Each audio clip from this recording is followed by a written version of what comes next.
जहां एक तरफ सत्ता की ताकत है, वहीं दूसरी ओर एक ऐसा शख्स जिसने कभी हाथ में बंदूक नहीं थामी, सिर्फ जनहित में अपनी आवाज उठाई है। आज वही आवाज धीमी पड़ रही है कि कई दिनों के बीत जाने के बाद भी उसके होठों पर अनाज का एक दाना तक नहीं गया है। हम बात करते हैं उस शख्स की जिसका जन्म 1966 में लद्दाख के एक छोटे से गांव में हुआ।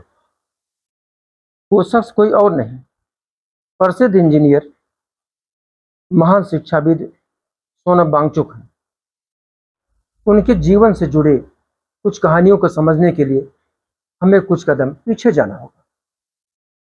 आज देश जिस इंसान को दिल्ली के जंतर मंतर पर अनशन करते हुए देख रहा है, उसकी पहचान किसी आंदोलन से नहीं बनी। वो एक प्रसिद्ध इंजीनियर और लद्दाख के student education and cultural movement of Ladakh के संस्थापक निदेशक सोनम वांगचुक आइस स्तूप तकनीक के आविष्कारक और 2009 में ब्लॉकबस्टर फिल्म थ्री इडियट्स के मुख्य किरदार फुनसुक वांगडू की प्रेरणा स्रोत के रूप में दुनिया भर में लोकप्रिय है। लेकिन सवाल यह है, आखिर सोनम वांगचुक ने अपने संघर्ष के लिए जंतर मंतर को ही क्यों चुना? दिल्ली में एक ऐसी सड़क है जहां वर्षों से देश के अलग अलग हिस्सों से लोग अपनी उम्मीदें लेकर आते हैं। किसी ने अपने अधिकारों के लिए आवाज उठाई, तो किसी ने न्याय की गुहार लगाई, और किसी ने सिर्फ इतना चाहा कि सत्ता उनकी बात सुन ले। आज उसी जंतर मंतर पर नीट परीक्षा या अन्य परीक्षाओं में धांधली और पेपर लीक के मामले को लेकर शिक्षा मंत्री धर्मेंद्र प्रधान के इस्तीफे को लेकर के सोनम वांगचुक लगातार आमरण अनशन कर रहे हैं। सोनम वांगचुक 19 दिन से भूख हड़ताल पर बैठे हैं। दिल्ली के जंतर मंतर पर काकरोच जनता पार्टी के बैनर तले चल रहे छात्र नेतृत्व वाले विरोध का समर्थन करते हुए वांगचुक का अनशन जारी है।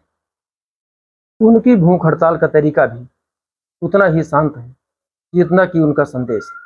ना कोई शोर शराबा, ना कोई हिंसा और ना कोई तोड़फोड़। साधारण सा गद्दा, कुछ पानी, डॉक्टरों की निगरानी और एक ऐसा संकल्प जो पर दिन गहरा होता चला गया। दिन बीतते गए और दिल्ली की गर्मी बढ़ती गई। रिपोर्टों के अनुसार लगातार उपवास के कारण उनका वजन कई किलो कम हो चुका है।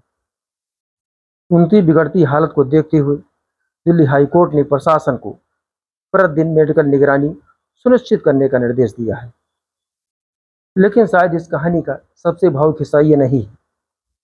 सबसे बड़ा सवाल ये है कि जिस जंतर मंतर पर सोनम वांगचुक हड़ताल कर रहे हैं, उसकी दूरी संसद भवन से मात्र 10 मिनट की दूरी पर है। क्या सत्ता में बैठे लोगों को इस घटनाक्रम की अभी तक जानकारी नहीं हो पाई है? ये भारतीय लोकतंत्र की निष्पक्षता पर बहुत बड़ा सवाल खड़ा करता है।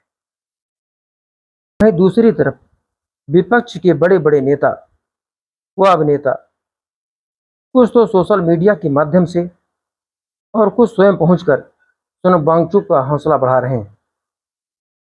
आज सपा सुप्रीमो की पत्नी सांसद डिंपल यादव सोनम वांगचुक का समर्थन करने जंतर मंतर पर पहुंच गई। अब समय इस मोड़ पर आ गया है कि सत्ता के हुक्मरानों को आगे आकर इस बड़े मौन आंदोलन का सकारात्मक पटाक्षेप करना है और एक सार्थक प्रयास करना है, जिससे महान व्यक्तित्व के जीवन की सुरक्षा के साथ साथ समाज में इस सुखद संदेश जा सके। Bureau report, S9 Bharat.